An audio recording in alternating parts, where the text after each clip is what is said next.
Clasificación B, bajo supervisión de un adulto.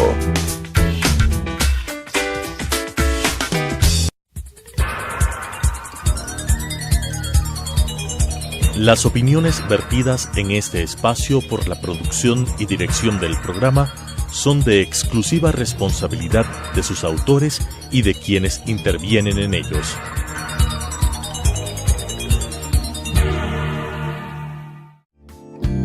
La aceptación de nuestra realidad nos dará la oportunidad de saber que estamos dispuestos a seguir adelante con lo que nos toca.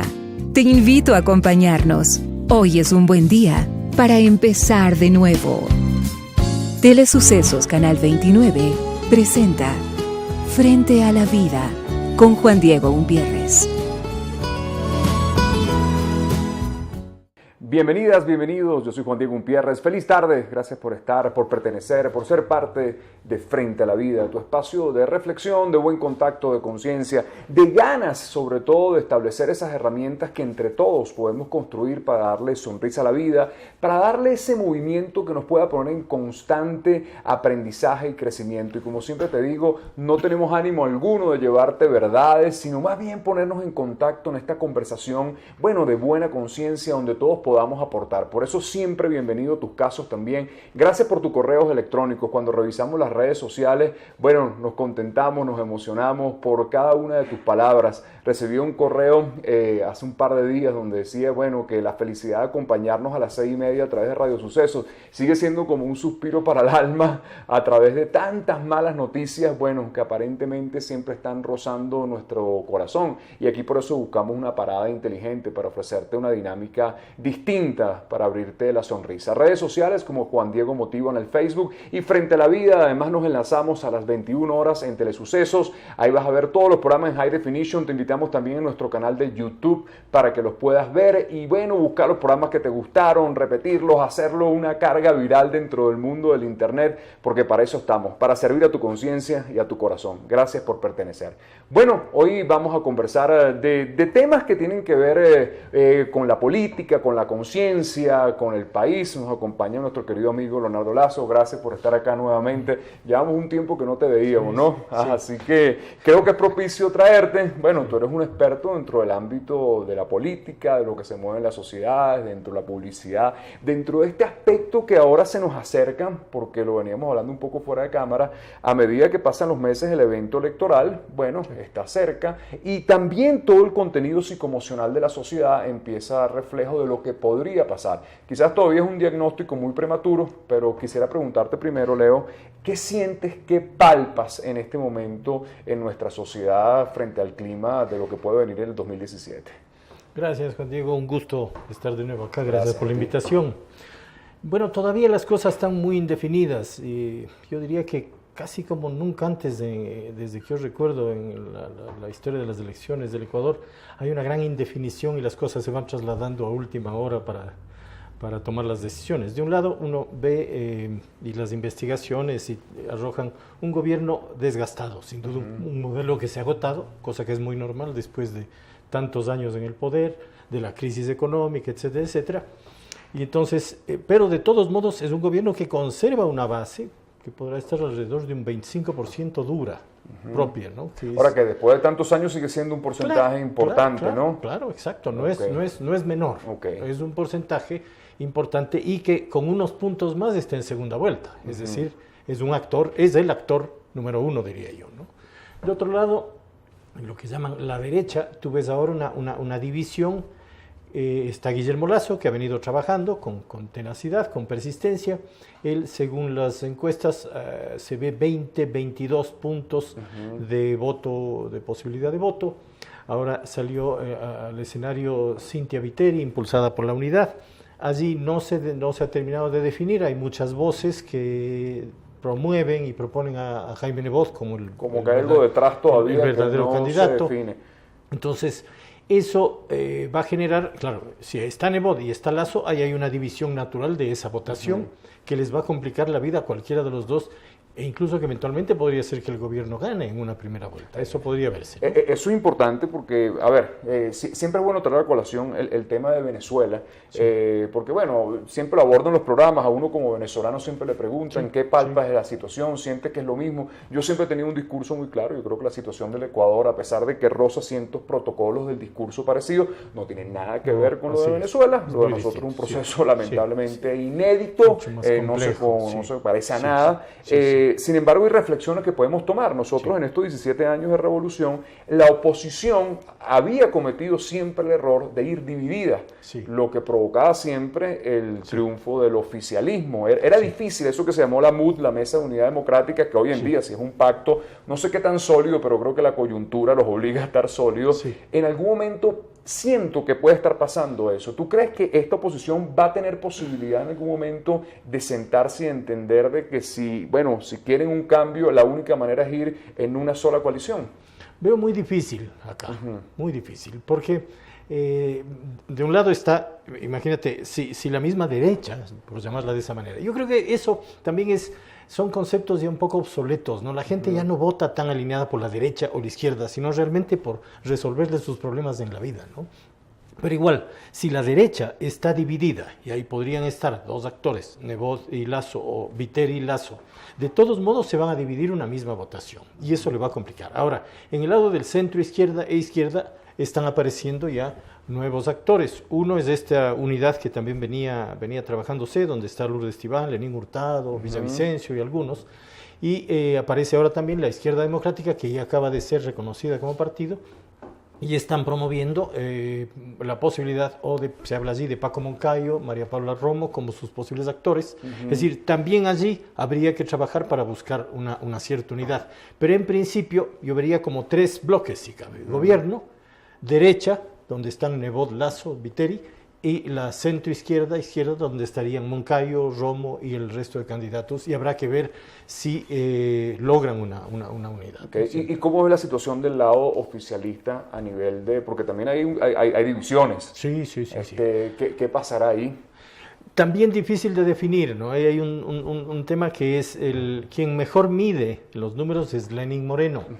Tiene buenos números por una serie de razones. Él siempre fue el rostro amable de un gobierno más bien autoritario. Claro. Y entonces conserva toda esa buena onda de su programa Manuel Espejo, discapacitados, y una gestión muy positiva. Claro, y él también, su personalidad, su estilo, es un tipo más bien jovial, positivo, hizo campañas Sonríe Ecuador, campañas más bien de unidad y esa línea, ¿no?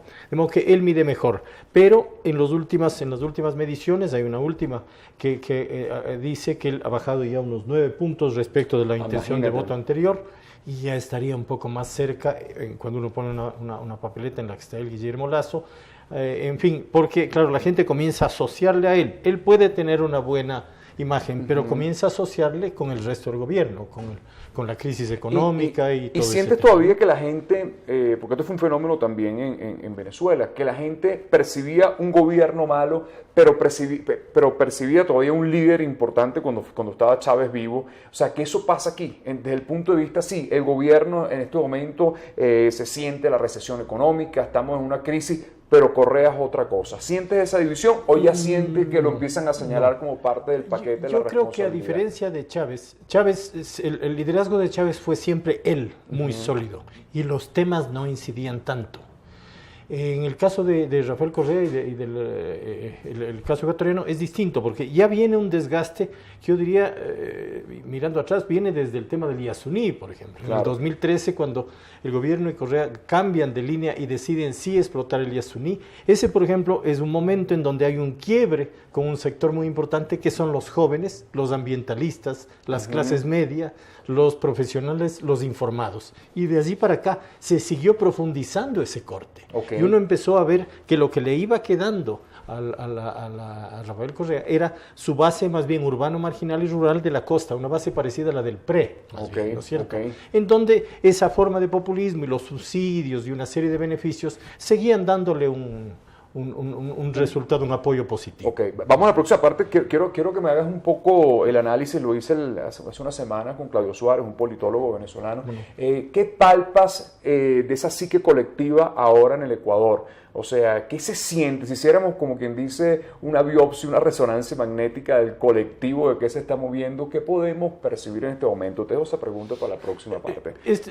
Claro. Ahí te la dejo porque vamos a desarrollarla completa. Hoy conversamos con Leonardo Lazo, todo un experto en política. Vamos a hacer estos programas sin ánimo de meternos en la diatriba, sino más bien llevar información y contenido y esas herramientas que pueden estar manejándose dentro de la conciencia colectiva del país, cercano a un evento electoral. Es muy cerquita, ese 2017 está a la vuelta de la esquina. Regresamos frente a la vida. Regresamos frente a la vida, conversando con Leonardo Lazo. ¿Te ha viajado un poco la inquietud? ¿Qué percibes? ¿Qué sientes? O sea, en la calle, un poco más allá de las encuestas. Yo creo que la verdadera encuesta siempre está en esa mirada, en el carómetro, como decimos a veces, de qué se está moviendo. ¿Qué sientes tú? El impacto de la crisis económica, ¿no? Yo creo que ese es el gran cambio. Y la gente lo siente. Acaba de haber un capítulo interesante que es la entrada a clases, ¿no? Y miles de autos que se fueron desde Quito, de Ambato, de Cuenca, de todo lado, a Ipiales a comprar cuadernos, ¿no es cierto? A comprar útiles escolares, a comprar zapatos de deporte, en fin. Y el día sábado, anteayer, el presidente en su sabatina decía que quienes han ido a Ipiales a comprar son desleales con el Ecuador. Es decir, uno no es desleal por querer ahorrar y estirar su dinero para que le alcance para vivir. De modo que el Ecuador se ha vuelto un país monstruosamente caro. Eso es una realidad, ¿no es cierto? En compra de vestuario, en alimentación, en salir fuera, es una cosa impresionante, muy, muy fuerte. Y entonces eso está en la mente de la gente, es decir, el terreno de esta elección es la economía. Cuando uno mide entre el desempleo, el costo de la vida, las perspectivas a futuro, eso es el 70-80% de la preocupación de la gente. Ya no solo de esa clase media informada que te decía, sino también de la clase baja, que esa es la base fuerte de Correa. Pero además, yo creo que es un error grave del gobierno el no reconocer la crisis. Siguen negándola semana a semana, que no hay crisis, que hay una pequeña recesión, que ya van a salir, y tampoco hay políticas para salir de esa crisis, porque están en ese caso presos de su ideología. De un lado negocian un tratado de libre comercio con Europa, pero de otro lado durante 8 años pasaron insultándoles a los europeos, a los gringos, el imperio, etcétera, etcétera. Entonces, el Fondo Monetario, el mismo discurso. Es muy difícil que de esa manera tú puedas negociar bien con quiénes son tus mejores compradores. ¿Y tú no crees que en estos meses donde el ambiente electoral está cercano, hagan algún tipo de maniobra donde aparezca un circulante y una liquidez aparente? No hay magia, ¿no? El presidente ya hace varios meses, como en noviembre pasado, dijo, seremos muy creativos para manejar el tema económico. Y la creatividad se ha reducido a buscar más deuda, a firmar contratos con prepagos de cosas, minería, petróleo, etcétera. No hay creatividad. Cuando tú debes plata, la creatividad es conseguir la plata y pagar, no hay más, ¿no? El precio del petróleo se cayó. Lo que comprueba esto también es que durante 10 años del gobierno de Correa no se hizo nada para generar una productividad real de la economía en el Ecuador que no sea petrolera. Si las exportaciones no petroleras no han crecido prácticamente, salvo rubros muy pequeñitos. Entonces, la dependencia del petróleo más bien creció con el gobierno de Correa muchísimo, pasó de como 45% a 63, 68% en el PIB global del país. Entonces, la dependencia del petróleo era muy grande, ¿no? Claro. Y evidentemente, una caída de esa magnitud no la puede solucionar. Nadie la imaginó. En estos países, yo creo que siempre pensamos que éramos muy ricos en estos 17 años, por lo menos en el caso de Venezuela y esta revolución también, ya casi 10 años. Nadie pensó, ¿será que le perdimos un poco el respeto al dólar? Te pregunto. O sea, empezamos a pensar que un país dolarizado con esa cantidad de riqueza, bueno, podríamos establecer un margen de consumo gigantesco. La gente como que quedó un poco anestesiada frente a eso y ahora empiezan a sentir un poco que la restricción es cierta. Claro, bueno, históricamente el Ecuador no es un país de ahorro, ¿no? Hemos sido siempre bastante irresponsables y cuando hay dinero y bonanza, esto ya pasó en los 70s, ¿no? Hubo una bonanza y pasó lo mismo, compras electrodomésticos, autos, viajar y gastar. El Ecuador no es un país, no es Alemania ni es Noruega, ¿no? Si aquí no ahorramos ni hacemos bienes de capital, digamos, muy poco es lo que se ahorra, ¿no?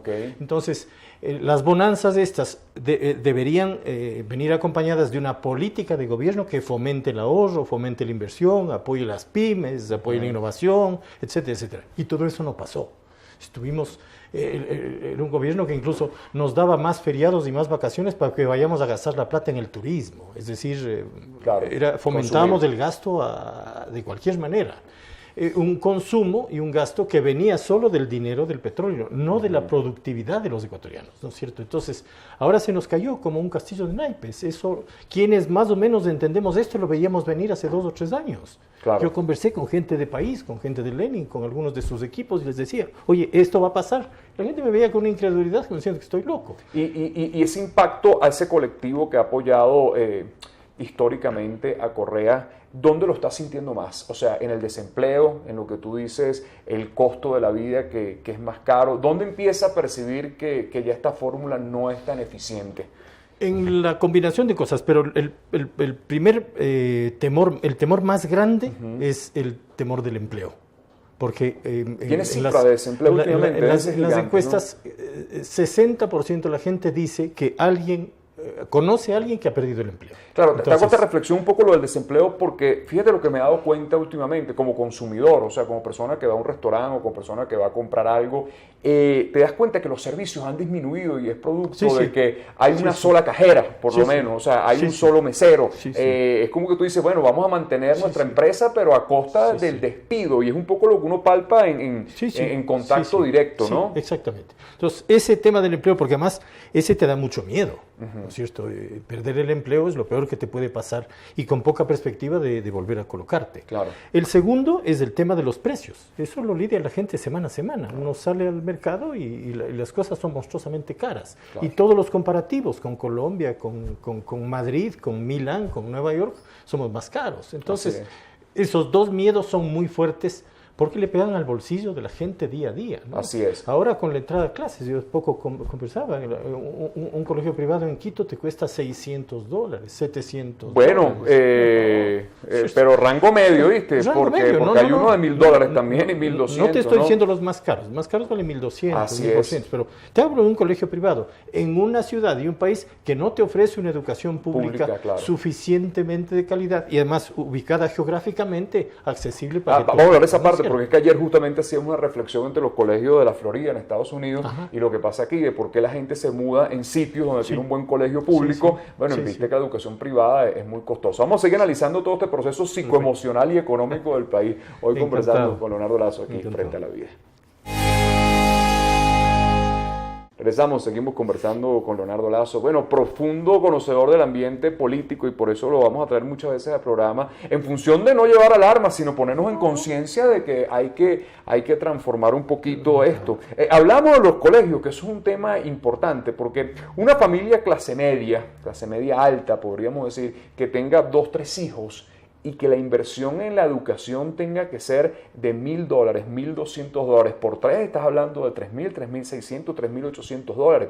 Pero te dejo un poquito la conjetura sin nombrar el colegio, pero ayer hacíamos una reflexión de un colegio muy importante de Quito, que ha habido un retiro de alumnos, importante decirte 20, 25 alumnos, lo que significa para un colegio de $250,000 menos al año, o sea, sigue siendo un impacto importante. Esa clase media, ¿cómo se siente ahorita y qué opciones puede sentir frente al manejo político de lo que viene? O sea, ¿se siente molesta, se siente resentida, quiere el cambio? Es lo que te pregunto. Esa clase media es la que va a decidir la elección. Ajá. Ya pasó en las elecciones seccionales, ¿no es cierto?, en las elecciones de alcaldes, prefectos, el que esa clase media, todos los sectores urbanos, es decir, el gobierno perdió en 23 de las 25 capitales de provincia. Claro. Entonces, eso te da la muestra de que son esos sectores urbanos, informados, profesionales, mediana edad. La pareja clásica, la que tú me acabas de mencionar, esa familia de clase media que gana $2, $3, $4,000 mensuales y que tiene 2 o 3 hijos y que ahora ya no le alcanza para educarles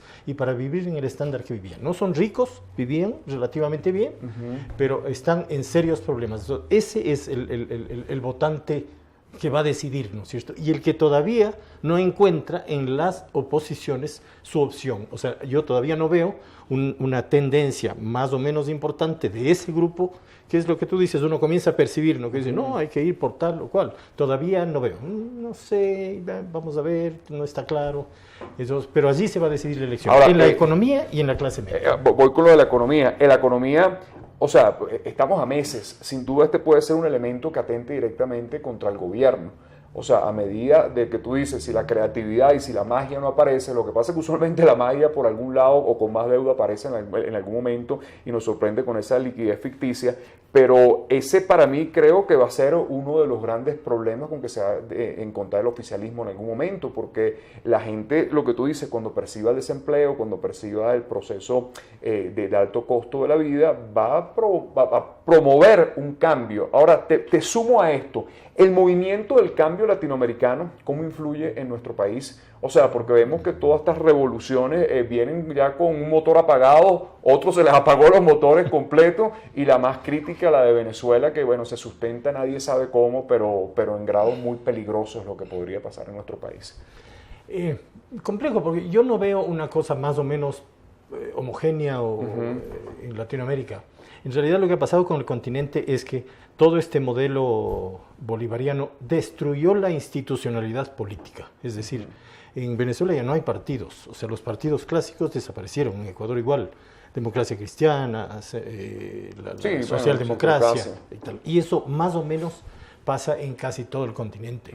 De modo que todavía los procesos que están saliendo, como es el caso de Argentina, que ha salido del modelo kirchnerista y entró ahora Macri, habrá que ver y dependerá el resultado del éxito de esos gobiernos.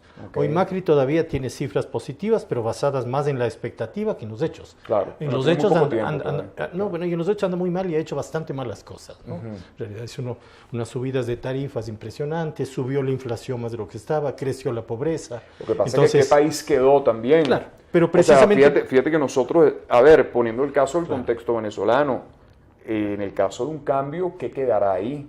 ¿Con qué medidas ajustará ese país? Pero precisamente, verás, históricamente aquí hay casi dos formas de gobernar en Latinoamérica, ¿no? Que son lo que es derecha o izquierda, o yo suelo ponerlo en una clave un poco más anecdótica, que es los de arriba y los de abajo, ¿no? Cuando tú en los 80s aplicas esas políticas macroeconómicas fuertes, tomas medidas, subes combustibles, eliminas subsidios, eso genera pobreza y eso genera el que luego tengas un votante potencial para estos populismos. Yo en el año 98, cuando Yamil Mahuad ganó la elección, estaba en tu país dando una conferencia y ahí en el centro de Chacao almorzábamos en la terraza de uno de los edificios y yo les decía, oye, no se mueren de miedo de que un día baje toda esta gente. Y la gente en realidad no tenía miedo. Ahí chupaba whisky etiqueta negra a las 10 de la mañana y el mundo no iba a cambiar nunca. Pero ese es el drama. Era una ceguera total. Pero ese es el drama, porque todavía en Venezuela no tenemos leche, pero ese whisky se consigue. No, por eso, pero lo que te digo es, a veces se tiende a pensar que esta revolución es una cosa que nos mandó Dios como castigo. No. Tiene una razón de ser, que fue los profundos errores de gobiernos y de partidos políticos que no hicieron nada para mejorarle la vida a ese 40 o 50 o 30%. Ahora entonces la pregunta que te hago, ¿habremos aprendido algo? Porque si todos estos procesos han trazado cambios difíciles, o sea, lo importante es que hayan dejado un tipo de lección en el colectivo, porque yo comparto lo que tú dices, procesos como el de Chávez no fueron que nos cayeron del cielo, había una población agotada. Ahora, en el caso de nuestro país, Venezuela, el remedio fue peor que la enfermedad, sin duda. Sí, verás, yo, para serte honesto, podemos a lo mejor reflexionar como estamos haciendo de que esto ha pasado y estamos aprendiendo. Pero el aprendizaje se debe concretar en reconstruir esa institucionalidad política. Y no solo construir maquinarias electorales para llegar al poder. De acuerdo. El día de la primera vuelta del Perú, un escritor peruano, Benavides, que es muy bueno, escribía un artículo que decía, se llamaba Los partidos de eslogan, donde decía esto que estamos diciendo. Se construyen partidos para ganar elecciones. Perú posible, vamos Perú, Perú futuro, Perú 21, como tú lo quieras llamar. Pero detrás no hay una formación de liderazgos, una visión de cómo vamos a gobernar, la generación de cuadros. Cuando tú llegas al gobierno, tú necesitas 1.200 personas para cargos clave. Claro. Con esa gente ya debes haber conversado antes, porque si es la primera vez que vas a conversar con el tipo que maneje la energía o los planes sociales, estás en la olla. Así es. Porque lo que termina pasando es que la gente hace buenamente lo que puede, con además unos estándares de corrupción salvajes en Latinoamérica, porque además no hemos generado ningún tipo de estructura legal. Ahora en Argentina están trabajando en leyes del arrepentido, en confiscación de los bienes de los corruptos, una serie de mecanismos, porque hasta ahora no pasa nada. En las investigaciones que hemos hecho, apenas el 2 o 3% de las causas por corrupción que se lidian en Latinoamérica llegan a sentencia. Así es. Tenemos un continente diseñado para corruptos. Los giles somos los ineptos. Así es. Ese es el gran drama, el sistema jurídico. Vamos a hablar de eso todo hasta el próximo programa. Quiero que hagamos un análisis de todos los personajes que están en el ruedo ahorita para ir un poco informándole a la conciencia colectiva, bueno, de cómo ir moviendo las emociones en vista del evento electoral. Gracias por estar acá, ¿no? Gracias a ti. Bueno, conversamos con Leonardo Lazo, todo un experto en política. Lo vamos a traer de nuevo al programa porque es importante empezar a palpar esa emoción y esa conciencia en el colectivo. Estamos cerquita, 2017, de lo que va a ser un proceso electoral. Hasta un próximo Frente a la Vida.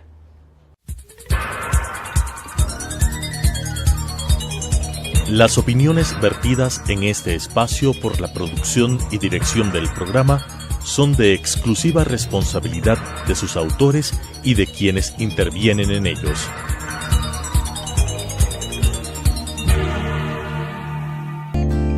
Los triunfos no se miden por las victorias. Habrá derrotas que más temprano que tarde agradeceremos y evaluaremos como éxitos favorables.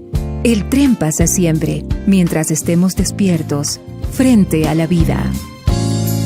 Nuestra cita mañana 18:30 en Radio Sucesos, 21 horas por Telesucesos.